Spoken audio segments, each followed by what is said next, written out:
Hello guys, episode 5 start करने से पहले अगर आप मेरे चैनल पर न्यू है तो मेरे चैनल को सब्सक्राइब करें। एपिसोड 5 के स्टार्ट में दिखाया जाता है कि शॉमो और टैंग के घर में आग लगी होती है, तो शेंजू जल्दी से अंदर जाता है और स्टारलाइट से कहता है कि तुम रास्ता साफ करो, और शॉमो को अंदर लेने के लिए चला जाता है। वो मुश्किल से शॉमो को ढूंढता है और उसको बाहर लाता है। वो बेहोश हो जाती है तो स्टारलाइट कहता है कि अगर मिसेस शॉमो को ऑक्सीजन ना मिली तो इनकी जान खतरे में है, और फिर वो मिसेस शॉमो की बॉडी को वेरीफाई करता है और अपनी रोबोटिक ऑक्सीजन निकालकर शॉमो के मुंह में डाल देता है। वहाँ पर उसी वक्त एम्बुलेंस वाले आ जाते हैं। वो जल्दी से एम्बुलेंस में शॉमो को डालते हैं और उसको हॉस्पिटल ले जाते हैं। दूसरी तरफ हॉस्पिटल में दिखाया जाता है कि शॉमो और टैंग जो कि दोनों बेहोश होती हैं, तो डॉक्टर कहती है कि मिस टैंग तो थोड़ी रेस्ट करने के बाद ठीक हो जाएंगी, लेकिन शॉमो की तबीयत बहुत ज़्यादा ख़राब है क्योंकि इन्हें बहुत ज़्यादा स्मोक इनहेल कर लिया है, जिसकी वजह से इनके थ्रोट में प्रॉब्लम हो गया है। फिर वो स्टारलाइट को कहती है कि तुम्हें चोट तो नहीं आई। वो हाथ हिलाते हुए कहता है कि मैं बिल्कुल ठीक हूँ। शेंजू और स्टारलाइट बाहर आ जाते हैं तो शेंजू स्टारलाइट की तरफ देखकर बोलता है कि तुमने झूठ बोलना कैसे सीखा है, ये तुम्हारे प्रोग्राम में तो इंस्टॉल नहीं था। तो स्टारलाइट कहता है कि अगर मैं ये ना कहता तो मेरी आइडेंटिटी एक्सपोज हो जाती, जिससे आपको खतरा था। तो शेंजू कहता है कि कोई बात नहीं, कभी कभी वाइट लाइज बोलना पड़ते हैं, और वाइट लाइज चल जाते हैं, और फिर वहाँ से इसको लेकर चला जाता है। दूसरी तरफ दिखाया जाता है कि शॉमो की मैनेजर जो कि किसी आदमी के लिए काम कर रही होती है, और उस मिस्टीरियस मैन को सारा शॉमो का डाटा ला कर देती है और कहती है कि कल मैं इसके कंप्यूटर में वायरस इंस्टॉल कर दूंगी। तो वो उसको कहता है कि मैं तुम्हारे अकाउंट में सारी पेमेंट कर दूंगा। वो उसको थैंक्स कहती है और वहाँ से चली जाती है। तो उस मिस्टीरियस मैन को दिखाया जाता है जो शॉमो की सारी डिटेल को पढ़ रहा होता है। दूसरी तरफ दिखाया जाता है कि शेंजू और स्टारलाइट घर आ जाते हैं। तो शेंजू कहता है कि तुमने जो झूठ बोला इसका ताल्लुक शॉमो के साथ स्ट्रॉन्ग बॉन्डिंग होने की वजह से है। तो वो कहता है कि जी बिल्कुल ऐसा ही है, क्योंकि वो आपकी गर्लफ्रेंड है, और अगर इसको तकलीफ़ होती तो फिर आपको भी तकलीफ़ होनी थी, और आप मेरे भाई हैं, मैं आपको तकलीफ़ में नहीं देख सकता था। तो शेंजू कहता है तुम्हें ये सब कुछ कैसे पता। वो कहता है कि मुझे ग्रैंडपा ने बताया कि वो आपकी गर्लफ्रेंड है। तो वो कहता है कि हम कॉन्ट्रैक्ट कपल हैं, और कॉन्ट्रैक्ट कपल में इतना ज़्यादा रिलेशन नहीं होता। तो वो कहता है कि फिर आपने अपनी जान का रिस्क क्यों लिया मिसेस शॉमो को बचाने के लिए। वो कहता है कि ये ह्यूमन फीलिंग्स है और तुम इनको नहीं समझ सकते, और फिर तंग आकर उसको अंडरग्राउंड लेकर चला जाता है और कहता है कि तुम्हें कुछ दिन के लिए रिपेयर होना है। फिर वो एआई से कहता है कि क्या इसका जो मास्टर है वो चेंज हो सकता है। तो वो कहती है कि मैं ये वेरीफाई करती हूँ। वो कुछ देर वेरीफाई करती है और बताती है कि अगर आप स्टारलाइट का मास्टर चेंज करना चाहते हैं तो इसके लिए आपको इसका सारा डाटा डिलीट करना पड़ेगा, जिसकी वजह से इसकी सारी पुरानी मेमोरीज डिलीट हो जाएंगी। तो शेंजू को याद आता है कि उसने जो मेमोरीज उसके साथ गुजारी होती हैं, जो उसके ग्रैंडपा और जो उसके मॉम के साथ गुजारी होती हैं, तो वो उसको डाटा को डिलीट करने लगता है। लेकिन एक दफ़ा स्टारलाइट उसको याद दिलाता है कि ब्रदर अगर आपने ऐसा किया तो मेरी सारी की सारी मेमोरीज डिलीट हो जाएंगी। दूसरी तरफ शॉमो को दिखाया जाता है कि जिसको होश आ जाता है, टैंग इसको मिल्क देती है और कहती है कि तुम्हारा थ्रोट का प्रॉब्लम है, और कहती है तुम ये पी लो तो तुम ठीक हो जाओगी। फिर वो कहती है कि कल रात बचाने के लिए थैंक्स। तो शॉमो कहती है कि तुमने भी मुझे बचाया। तो वो कहती है कि नहीं, मैंने नहीं बचाया, बल्कि ये मिस्टर शेंजू थे कि जिनने अपनी जान को ख़तरे में डालकर तुम्हें बचाने की कोशिश की, और उसका भाई।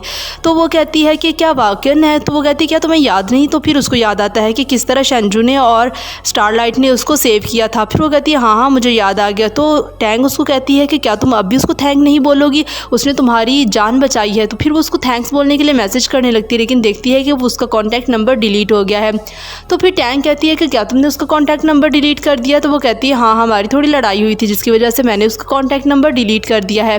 तो वो कहती है कोई बात नहीं, तुम कैंडी स्टेशन में काम करती हो तो वहाँ पर अक्सर शेंजू का आना जाना होता है, तो जब तुम्हें मिले तो तुम उसको थैंक्स बोल देना। फिर वो टाइम देखती है और चीख कर कहती है कि मेरी तो ऑफिस का टाइम हो गया है। वो भागकर जाने लगती है। तो वो कहती है डॉक्टर ने तुम्हें रेस्ट का कहा है। तो वो कहती है डॉक्टर क्या मेरे लिए पेमेंट करेगी, और फिर वहाँ से चली जाती है। दूसरी तरफ शेंजू और स्टारलाइट नाश्ता कर रहे होते हैं। स्टारलाइट शेंजू को मिल्क देते हुए देता है, तो उसको याद आता है कि जब वो स्टारलाइट की मेमोरीज डिलीट करने लगा था तो उसने नहीं किया था, और वो यही सोच रहा होता है कि अब से तो स्टारलाइट के मास्टर शॉमो है। तो स्टारलाइट उसको कहता है कि ब्रदर मेरी मास्टर की तबीयत अब काफ़ी बेहतर होगी और मैंने उसको देखने के लिए जाना है। तो शेंजू उसको कहता है कि मास्टर कहना अच्छा नहीं लगता, तुम मुझसे सिस्टर कह दो या मिसेस शॉमो कह दो। तो वो कहता है कि मैं उनको सिस्टर बोलूँगा। तो वो कहता है कि क्या आप मेरे साथ नहीं आएंगे, आखिरकार वो आपकी गर्लफ्रेंड है। तो वो कहता है कि ठीक है मैं तुम्हें ड्रॉप कर देता हूँ। फिर वो कहता है कि आप ऐसे ही चले जाएंगे, आप अपनी गर्लफ्रेंड के लिए कोई गिफ्ट लेना पसंद नहीं करेंगे जैसे लिली और फ्लावर्स। तो वो कहता है कि नहीं इसकी ज़रूरत नहीं। वो कहता है अगर आप ऐसे करेंगे तो आपकी गर्लफ्रेंड को गुस्सा आ जाएगा, और ये चीज़ कपल के लिए अच्छी नहीं होती। तो फिर शेंजू उसको तंज करते हुए कहता है क्या तुमने मेरी बैक पर अपने इमोशंस को अपडेट तो नहीं कर लिया और फिर वहाँ से हंसकर चला जाता है। दूसरी तरफ शामू और टैंग को दिखाया जाता है कि जो खड़ी होती हैं तो टैंग उसको कह रही होती है कि तुम्हारे मेडिकल फॉर्म है, तुम्हें डिस्चार्ज होने से पहले इन सबको फिल करना है। तो वो कहती है कि इसको बहुत ज़्यादा टाइम लग जाएगा और मैं अपने ऑफिस से लेट हो रही हूँ। वहीं पर शेंजू और स्टारलाइट आ जाते हैं तो टैंग उसको दिखाते हुए कहती है कि यही टाइम है कि तुम इनको थैंक्स बोलो। फिर शामू स्टारलाइट और शेंजू के पास जाती है और उनको हेलो बोलती है। तो शेंजू स्टारलाइट को इशारा करते हुए कहता है कि इसकी बॉडी का फुल चेकअप करो। तो वो उसकी पूरी बॉडी को स्कैन करते हुए उसका हार्ट रेट और उसकी ब्लड प्रेशर और सब कुछ उसको बता देता है, जिससे शामू बहुत ज़्यादा खुश होती है और ये कहती है ये तो बहुत ज़्यादा हाई टेक है। और फिर अपना सारा डाटा फॉर्म पर लिखकर टैंग को देती है और कहती है इसको तुम डॉक्टर को जमा करवा देना। और फिर वहाँ से जाने लगती है तो शेंजू उसका हाथ पकड़ लेता है और कहता है कि मुझे तुमसे कोई बात करनी है और मैं तुम्हारा ज़्यादा टाइम नहीं लूँगा और मैं तुम्हें खुद ही कंपनी में ड्रॉप कर दूँगा। फिर वो शामू को बाहर लेकर चला जाता है और वहाँ उसको आकर कहता है कि स्टारलाइट तुम्हें बहुत ज़्यादा पसंद करता है। तो वो शर्माते हुए कहते हैं कि मतलब किस तरह पसंद करता है। तो वो कहते हैं कि वो जस्ट स्टारलाइट है और वो एक रोबोट है, उसके अंदर कोई फीलिंग्स नहीं है। तो वो कहती है कि मेरी बात को गलत मत ले, मतलब मैं कहना चाह रही थी कि वो किस तरह मुझे लाइक करता है। तो वो कहता है कि वो तुम्हें चाहता है कि तुम घर वापस आ जाओ। तो फिर शामू को ख्याल आता है कि टैंग ने उसको कहा था कि किस तरह शेंजू ने अपनी जान खतरे में डालकर उसकी जान को बचाया था और तुम्हें उसको लाजमी थैंक्स बोलना चाहिए। फिर वो कहती है कि ठीक है मैं जाने के लिए तैयार हूँ। शेंजू कहता है कि मिस्टर किन अभी रास्ते में, वो हॉस्पिटल आएंगे तो तुम्हारा लगेज लेकर हमारे घर पहुँचा देंगे और टैंग को भी ड्राइव कर देंगे। तो वो कहती है ठीक है। फिर वो कहती है कि कल के लिए थैंक्स। तो उसको कहती है कि कल रात तुमने मेरी जान बचाई उसके लिए शुक्रिया। और फिर कहती है कि मैं अपना प्रॉमिस पूरा करूँगी। तो शेंजू कहता है कि किस तरह का प्रॉमिस। तो वो कहती है कि मैंने प्रॉमिस किया था कि मैं मीडिया के सामने यही शो करवाऊँगी कि मैं और तुम रियल कपल हैं। और दूसरी बात यह कि मैं स्टारलाइट के बारे में किसी को भी नहीं बताऊँगी। तो वो कहता है कि तुम्हारा माइंड अचानक कल रात वाले वाक़ये की वजह से चेंज हो गया। तो वो कहती है ऑफ कोर्स तुमने मेरी जान बचाई थी। तो वो तंज करते हुए कहता है कि वो मैं नहीं था बल्कि स्टारलाइट था जिसने तुम्हारी जान बचाई। और फिर वहाँ से चला जाता है तो शामू भी उसके पीछे आ जाती है। दूसरी तरफ शेंजू को दिखाया जाता है कि जो शामू को कैंडी स्टेशन के सामने ड्रॉप करता है और फिर जाने लगता है। तो स्टारलाइट कहता है कि जब आप उसको बाहर लेकर गए थे तो आपने उसको क्या कहा था। तो वो कहता है मैंने कुछ भी नहीं कहा था, मैंने उसको कहा था कि तुम बस वापस आ जाओ। तो वो कहता है कि वो फिर इतनी ज़्यादा उदास क्यों थी, उसका हार्ट लेवल भी चेंज हो गया था और वो ऐसा लग रहा था जैसे उसको गिल्टी फील हो रही है। वो कहता है मैंने ऐसा कुछ नहीं कहा था। तो स्टारलाइट कहता है कि आखिरकार वो आपकी गर्लफ्रेंड है, आपको उसके बारे में ख्याल रखना चाहिए और कोई ऐसी बात नहीं करनी चाहिए जिसकी वजह से वो डिप्रेशन का शिकार हो। फिर वो कहता है कि हम एक कॉन्ट्रैक्ट कपल हैं और कॉन्ट्रैक्ट कपल में ज़्यादा फीलिंग्स नहीं होती। तो वो कहता है कि अगर आप कॉन्ट्रैक्ट कपल भी हैं तो भी आपको उसका ख्याल रखना चाहिए। फिर शेंजू कहता है कि हमारा कॉन्ट्रैक्ट सिर्फ और सिर्फ 3 मंथ तक है और 3 मंथ के बाद ये रिलेशन एक्सपायर हो जाएगा।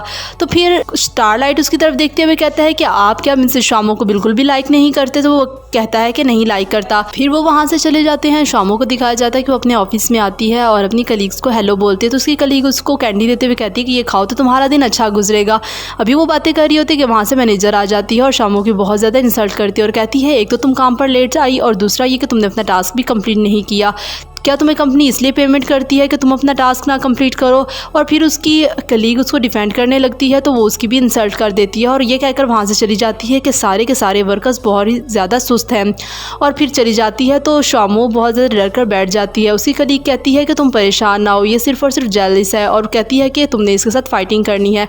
फिर वो कैंडी खाती है और अपना काम करने लग जाती है। दूसरी तरफ शेंजू को दिखाया जाता है कि वो अपने ऑफिस में आता है और आकर बैठता है तो कहता है कि ये क्या मेरे लिए मुसीबत बन गई है। फिर वो देखता है कि उसके टेबल पर कॉफ़ी पड़ी है। वो कॉफ़ी को उठाकर डस्टबिन में डालने लगता है तो अचानक कॉफ़ी बोलना शुरू हो जाती है कि तुम बिल्कुल भी जेंटलमैन नहीं हो। वो डर कर कॉफ़ी को टेबल पर दोबारा फेंक देता है और मिस्टर किन को ज़ोर ज़ोर से आवाज़ लगाना शुरू कर देता है। मिस्टर किन आते हैं और कहते हैं क्या हुआ क्या हुआ। तो वो कहता है कॉफ़ी कॉफ़ी कॉफ़ी। तो अचानक वो कॉफ़ी कर रहा होता है कि वहाँ से शामू का लगेज भी बोलना शुरू कर देता है। वो कहता है कि जल्दी से इन दोनों चीज़ों को बाहर रख कर आओ। तो वो बाहर रख कर आता है। फिर मिस्टर किन उसको आकर कहते हैं कि आपको मेडिकल की ज़रूरत है, इतने अरसे से आपने चेकअप नहीं करवाया और उसको हॉस्पिटल ले जाता है। जब वो हॉस्पिटल जाते हैं तो उसका बॉडी स्कैन होता है और फिर वो डॉक्टर के पास जाते हैं तो उसको आकर सारी कंडीशन बताते हैं। डॉक्टर कहती है क्या इन दिनों आपके साथ कुछ ऐसा हुआ है जो जिसकी वजह से आप डिप्रेशन का शिकार हो गए हैं। तो फिर वो सारी कंडीशन बताता है और वहाँ से मिस्टर किन को इशारा करता है कि तुम यहाँ से चले जाओ। और फिर कहता है कि असल में ऐसे हुआ था कि हम सिर्फ और सिर्फ एक कॉन्ट्रैक्ट कपल है, लेकिन कल रात मेरी गर्लफ्रेंड के घर आग लग गई थी तो वो उसकी जान खतरे में थी, जिसकी वजह से मैंने उसको माउथ टू माउथ ऑक्सीजन दी है, जिसकी वजह से मेरे साथ कल से ये हो रहा है। तो फिर डॉक्टर हंसते हुए कहती है कि मैं आपको कुछ मेडिसिन रिकमेंड करती हूँ, आप ये खा लेना तो फिर आपके साथ ये सब कुछ नहीं होगा और आप आराम से सो जाएंगे। दूसरी तरफ दिखाया जाता है ग्रैंडपा का असिस्टेंट कल वाली न्यूज़ बता रहा होता है कि शामू के घर आग लगी थी। तो ग्रैंडपा कहते हैं कि ये लड़का मेरी कॉल क्यों नहीं अटेंड कर रहा। उसका असिस्टेंट कहता है कि आपको परेशान होने की ज़रूरत नहीं, मिस्टर शेंजू बिल्कुल ठीक है। वो कहता है कि तुम्हें किसने कहा कि मैं उसके बारे में परेशान हूँ, बल्कि मैं तो शामो के बारे में परेशान हूँ, पता नहीं उसकी तबीयत कैसी होगी। फिर वो उस शेंजू को कॉल करता है, शेंजू ग्रैंडपा की कॉल उठाता है तो ग्रैंडपा उसको कहते हैं कि मैं तुम्हें कब से कॉल कर रहा हूँ, तुम्हारी हिम्मत कैसे हुई मेरी कॉल अटेंड ना करने की। तो वो कहता है कि कल रात हम बहुत ज़्यादा बिजी थे जिसकी वजह से मैं आपकी कॉल नहीं उठा सका। वो कहता है कि कल स्टैन टैंक का इंटरव्यू है और तुम अपनी गर्लफ्रेंड को साथ लेकर आओगे। तो वो कहता है कि लेकिन वो बहुत ज़्यादा बिजी है। वो कहता है मैंने तुम्हें कहा ना कि जो भी हो जाए तुमने उसको साथ लेकर आना है। और फिर वो कहता है ठीक है और कॉल बंद कर देता है और कार में बैठ जाता है। कार में बैठते ही वो शामो को मैसेज करता है कि कल ग्रैंडपा ने तुम्हें इन्वाइट किया है कि स्टैन टैंक का इंटरव्यू है जिसमें तुमने मेरे साथ जाना है। दूसरी तरफ शामो को दिखाया जाता है कि उसको मैसेज आता है और यहीं पर हमारी एपिसोड का एंड हो जाता है।